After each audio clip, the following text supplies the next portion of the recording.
இன்னைக்கு lunch box ரெசிபியில் பாப்பாவுக்கு வந்துட்டு தயிர் சாதமும் சேப்பக்கிழங்கு ஃப்ரையும் வந்துட்டு பண்ணியிருந்தேன். ஸோ சேப்பக்கிழங்கு ஃப்ரை வந்து எப்படி பண்ணுறது அப்படின்ட்டு பார்க்கலாம்.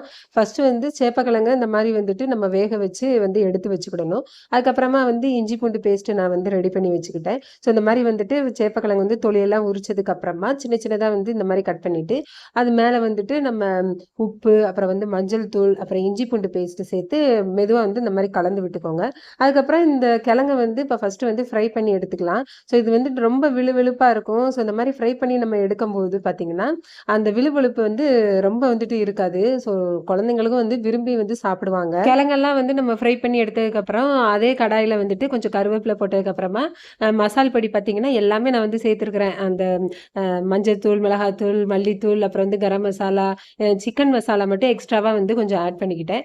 போட்டு இதையும் வந்து மசாலா வந்து ரொம்ப கரிஞ்சிடாமல் கொஞ்சம் லைட்டாக வதக்குனதும் இந்த கிழங்கையும் வந்து அதில் போட்டு நல்லா மசாலா எல்லாம் கோட் ஆகுற அளவுக்கு வந்து நம்ம பரட்டி விட்டுட்டு ஃபைனலாக வந்து கொஞ்சம் லெமன் ஜூஸும் வந்து பிழிஞ்சு விட்டுட்டு அப்படியே மல்லி இலையும் தூவிட்டோன்னா சூப்பராக வந்து தயிர் சாதத்துக்கு ஏற்ற ஒரு சைட் டிஷ் வந்து ரெடி ஆகிடுச்சு. என் பாப்பாவோட ஃபேவரட் லஞ்ச் காம்போனா இதுதான், தயிர் சாதமும் சேப்பக்கிழங்கு ஃப்ரையும். ஸோ நீங்களும் நெக்ஸ்ட் டைம் சேப்பக்கிழங்கு வாங்கினீங்கன்னா இந்த மாதிரி ஒரு தடவை ட்ரை பண்ணுங்கள். வீடியோ பிடிச்சிருந்தா லைக் பண்ணிருங்க.